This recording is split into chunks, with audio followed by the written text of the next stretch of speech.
On today's wrestling news, WWE issues a statement on Keith Lee. WWE removes 2 wrestlers from Survivor Series teams. And Charlotte Flair and Becky Lynch's issues have been used on WWE SmackDown. And an NXT 2.0 star debuts on SmackDown. Are you ready? Are you ready for the news time? Yes, my name is Phil Chambers. This is Salty Sea Dog getting higher billing than Gareth over there somewhere. Thank you very much for joining us. Make sure you subscribe to the channel, like the video, comment down below what you think of all today's news stories, and links to each news story is in the description below, so click the timestamps and away you go. But first up, what have we got? We've got news, Phil. We've got some big news because obviously in recent times there's been a lot of releases from WWE. Specifically, like start November, we had 18 people just suddenly dropped, and you had like former NXT champions Karrion Kross and Keith Lee were perhaps 2 of the biggest names that we did see just drop out of WWE out of nowhere. And then Keith Lee took to Twitter on his birthday, no less, and released a statement, and he said like, oh, it's not the best of birthdays, it is what it is, but you know, I've got to try and find the positives in things. And one of the positives he kind of highlighted within this post was the fact that he paid his own medical bills. Like throughout his, obviously it's been well documented at this point that he had a lot of struggles with, you know, the current global horrible thing, and that kind of pricked a few ears up. People were thinking, oh wait, WWE didn't pay for his medical bills. That's a bit strange. Well, WWE had a thing or two to say about all of this. They've released a statement now, just responding to this. Like this has made them really fight back, I think, for want of a better phrase. They've put out this statement that says, Keith Lee's recent comments implying WWE failed to pay his medical bills are erroneous.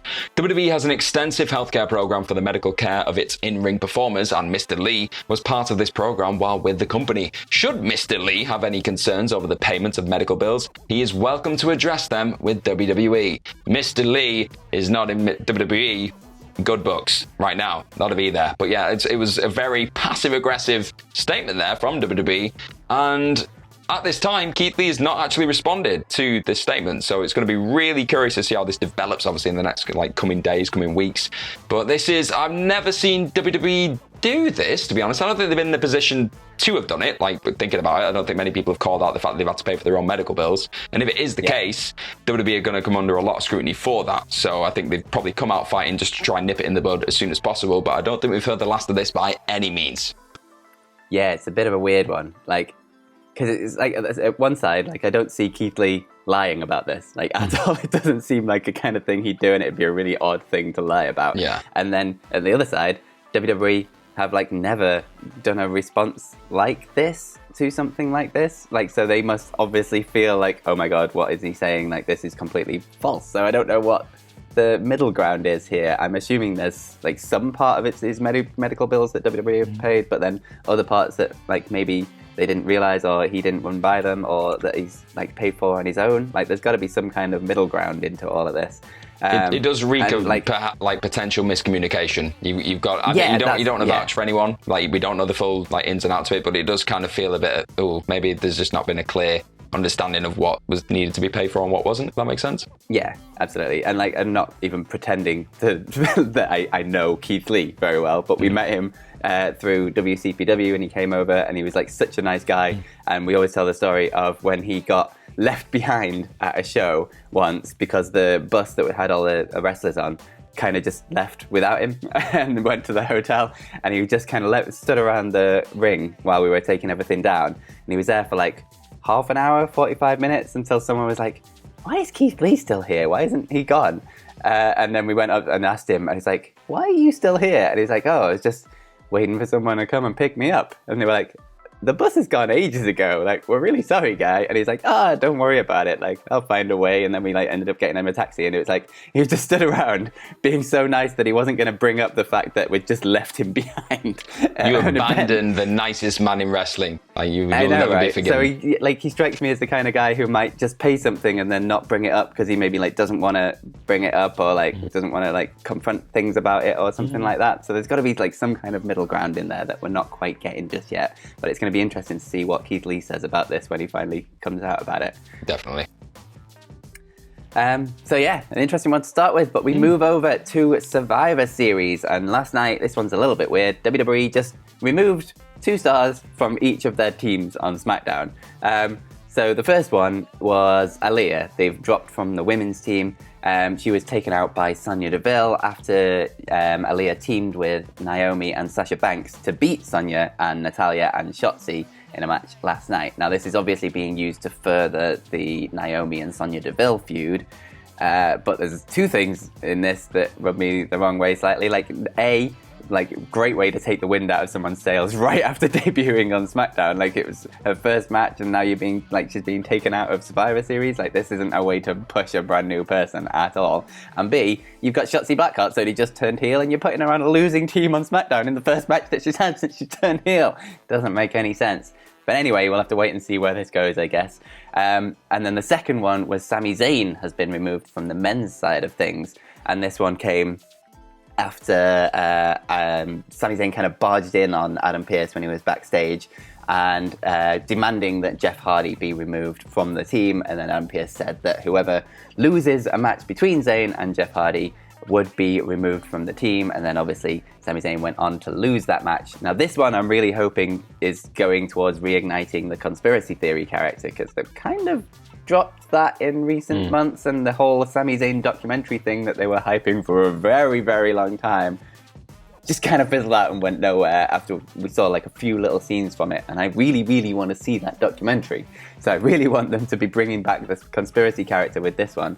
But just really odd little touches that they're adding to Survivor Series after announcing the teams in the worst way possible just by chucking them up there on Twitter. So no word as to who's going to replace them yet. Maybe we're going to wait for next week, the go-home show for Survivor Series, or maybe they're just going to stick it up on Twitter again, because that seems to be how they're building this show. But a little bit of an odd one for Survivor Series. Yeah, and a lot of people are going to probably jump to WWE's defense and say, oh, this was the plan all along. They were going to swerve us by making us think we've just got all the teams announced, and then just that was going to be the build-up, and now they've suddenly thrown a few spanners in the work. I don't know. For me, it feels last minute and just like, oh, how can we generate a bit more heat before we come into this show? Okay, we'll drop the people that have gotten over on the show last. Aaliyah looked really good in that match. I just want to say, she looked really for somebody who's just debuting on SmackDown. Obviously, she had a bit of time in NXT, but she was always, she was learning the craft. Like, it is what it is. Like, you're not going to be to the level of your likes of Charlotte Flair straight away. You're just not. But I thought she looked really strong, and this was another one of those moments very similar to when Shotzi Blackheart had this big breakout moment against Charlotte Flair a couple of weeks ago, where you thought, oh, here we go, we've got a new babyface star, they've done it. And just squash that just for pointless heat, even though we're just doing that every single time Sonya Deville and Naomi get in a ring together. There's your pointless heat. We could just keep it in this little vacuum. Don't keep spreading it around the place. That's my big rant on that. But hopefully, like you said, I think the Sami Zayn stuff could open the door now to more conspiracy stuff. That's like the best part of the Sami Zayn character. He's got all of his beef with a Spice Girl as well. I think Scary Spice is causing him a lot of grief on Twitter. That could be another pop culture way of getting him into I don't know, the public eye. He's got a brilliant way of doing this. He knows how to play the game, Sami Zayn. Like, he did it with Logan Paul, started that little beef, that got him into WrestleMania. Who knows? We might have this little beef with Mel B, I think it is. I probably just offended a Spice Girl fan who's watching this video, which I never thought I'd say out loud. And that could, you never know. It could be, he could resort in something happening at the Royal Rumble. We could have Mel B versus Sami Zayn. There it is. I've put it out there. Honestly, I would watch the hell out of that. Oh, just for the promo battles alone, if you really, really want to. So I just want the documentary, damn it. I just want the documentary. We've been banging that drum since the SmackDown review podcast, coming into WrestleMania. So they obviously don't watch it. That's all I can say about that, really. They don't care about us, Phil. But something we do care about very much right now is the ongoing real-life drama between Charlotte Flair and Becky Lynch. And it seems we've had another twist in this ever-growing saga story, whatever you want to call it, because obviously Becky Lynch took to the internet. I think that's what the phrase I'm going to go with. She had an interview and she pretty much just went out there and said, I do not trust Charlotte Flair. We're not friends anymore.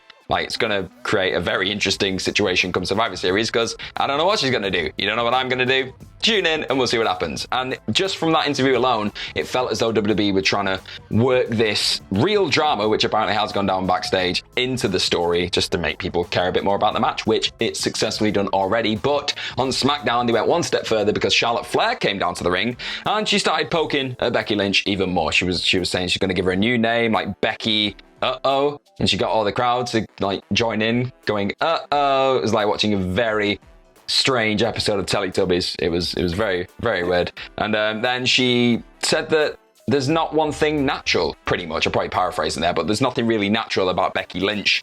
And Becky came out and responded to that and said, ha ha ha ha ha, did Charlotte just say there's nothing natural about me? That's brilliant. I will let you read in between those lines, because Becky knows exactly what she's doing there. And then Pat McAfee also, on the way down to the ring for Charlotte Flair, he, again, highlighted the fact that there is some genuine heat between these two. Like last time they were in a ring together, it got quite tense quite quickly. So it feels like WWE are really doubling down on this, and so they should. When this kind of stuff does happen, I think to shy away from it is pretty damn dumb. You've got to just go with it. If the performers themselves want to lean into it and they feel comfortable and confident enough that it's not going to heavily impact the match itself, it's going to heavily impact the match itself, isn't it? There's going to be some very stiff shots in there. I just think Charlotte Flair, Nia Jax stiff. We're going to go back there. It's going to be great. I'm so intrigued by this match now. I honestly just want to see bloody nose Becky and Charlotte just going at it. I'm a strange man, but hey, I like violence. Yeah, I am more intrigued by this match than I ever possibly could have been without all of this going on in the background. Like, if anyone can handle themselves against Charlotte Flair, it's going to be Becky Lynch, let's face it. And in terms of like brand warfare type things, you can't ask for a better storyline to do it with. It's like deep and personal heat that's going on. So I think it's working really well, and it's good that they've added this in, and it's definitely the most interesting brand warfare thing ever, probably. It's up there with the Becky Ronda stuff before Becky got her nose broke, isn't it? It's definitely up there. Who knew? And Becky's involved in all of these bloody things.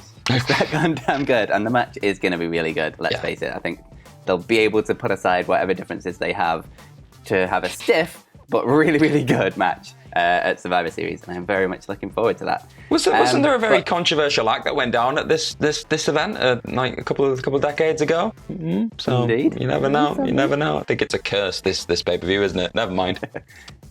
But moving on, we've got an NXT 2.0 call-up. Well, the first one from NXT 2.0, if it is a call-up, it might not be, which is a little bit of a strange segment on SmackDown. But anyway, I talked about how Adam Pearce was backstage on SmackDown and Sami Zayn barged in asking for that match. Well, just before that happened, Adam Pearce was chit-chatting away with none other than Von Wagner from NXT 2.0.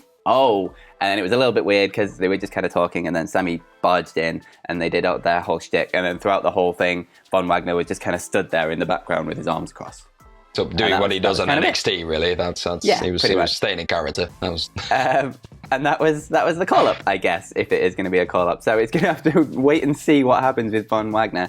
But yeah, this could be the first of the NXT 2.0 breed to be called up to the main roster. Oh, be careful what you wish for. It's that's an interesting move, I will say. I don't want to read too much into it but you know what? Why not? We're wrestling fans. This is what we do. But yeah. I think if you really look at it, it smells an awful lot like a certain partnership in NXT 2.0 is going to be coming to an end sooner rather than later, and that does involve Mr. Kyle, Cool Kyle O'Reilly. Because his contract, is it 1st of December, his contract? Oh, I don't know if there's a date on it. It's just sometime in September. I know Johnny Gargano's is like the 3rd of December, I think. Yeah. So there's a couple coming up. So it does reek of, okay, well, that's not going anywhere, so let's just move him to SmackDown because he's done everything he can do in NXT, apparently. Everything. I mean, I'll say no more. Just sit back and enjoy the fun, really, because it's going to be a ride. It's going to be a ride. Yep. And there it is. Speaking of a ride, let's go to the Twitter questions. So the first one comes from Gillen. If you can't beat him something, I can't find it on the Twitter. He's going to appreciate that. Borum. There you go. Borum. That's what we do. If it isn't the biggest Saturday morning legend since Live and Kicking, nice little shout out there. I like it. Do you think there'd be any value in adding valid weight class championships in wrestling more than cruiserweights? It might give a larger number of wrestlers more to do and award talent otherwise overlooked. What do you think? That's a very, very cool idea. I'm all for that because I'm a big UFC fan, like that other sport. And that's something where you find, obviously, different contenders pop up all over the place because you've got all these different divisions to keep yourself entertained. And you get people jumping up divisions. You can have, like, dual champions coming against each other. There's still that potential to do what WWE love to do, where they have the champion versus champion thing. It's still there. But the only issue with that is it's trying to find the time to really get all these separate matches from separate divisions over on television. WWE have a lot of time to do that, in all fairness. Like, they've got a lot of programming to fill. But I don't know. I wouldn't trust them to handle it with that level of care. Maybe someone like AEW, a bit different. I feel like they could probably do that, whether they've talked about it. Like in the past, I know they lean into the real sports feel, and I think it could lend itself to that quite well. But I don't know. I'm torn on this. I like the idea of it in theory. Whether it be executed well is another thing completely.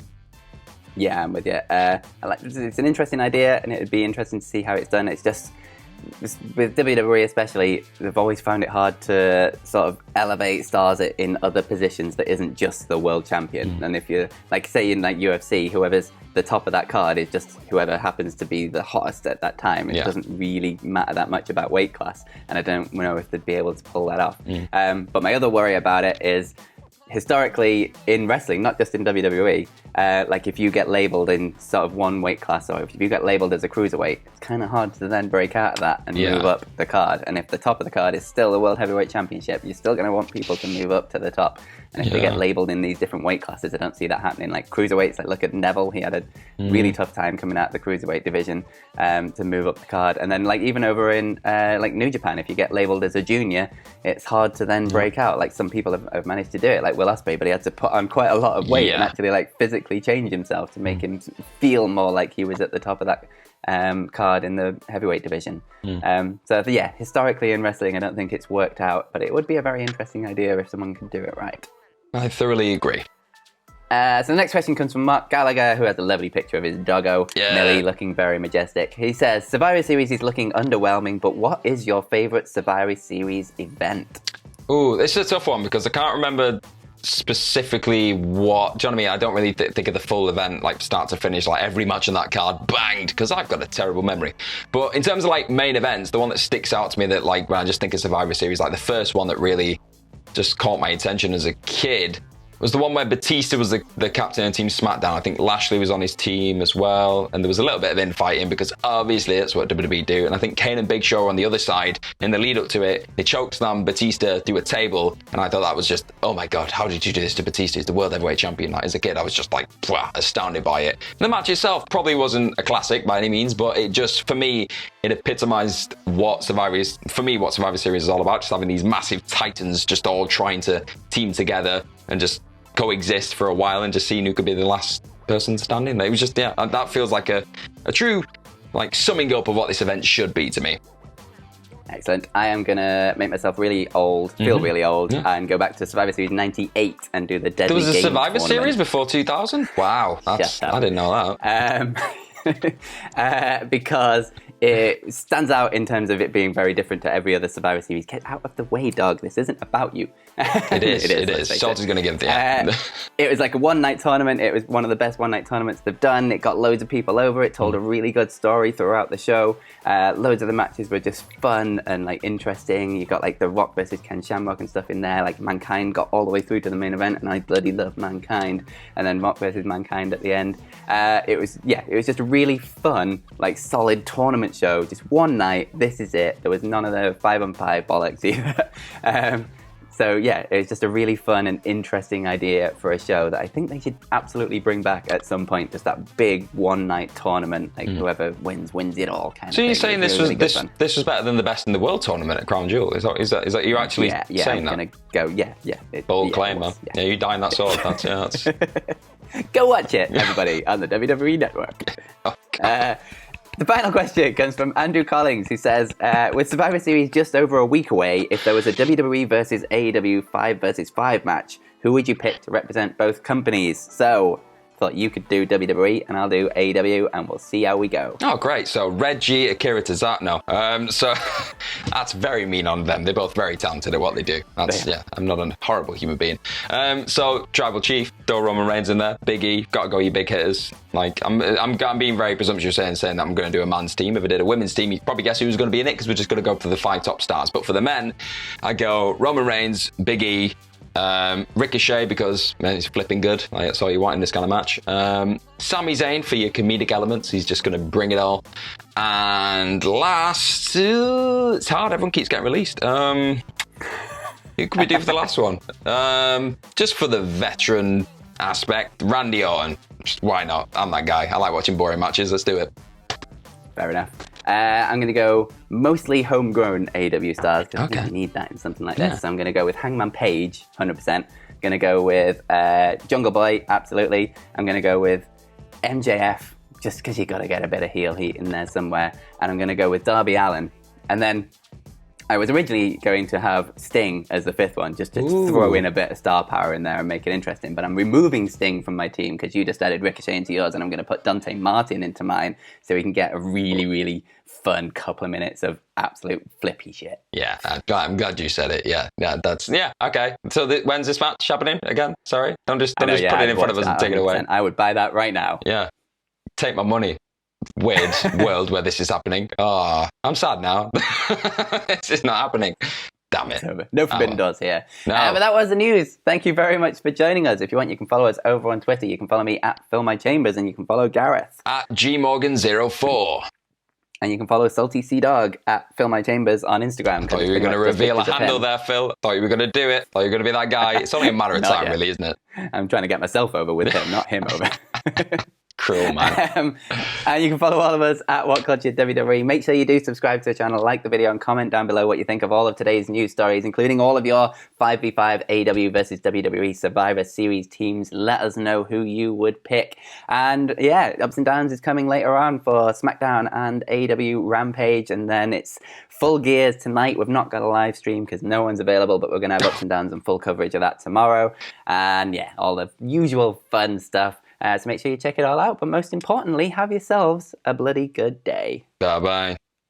Bye.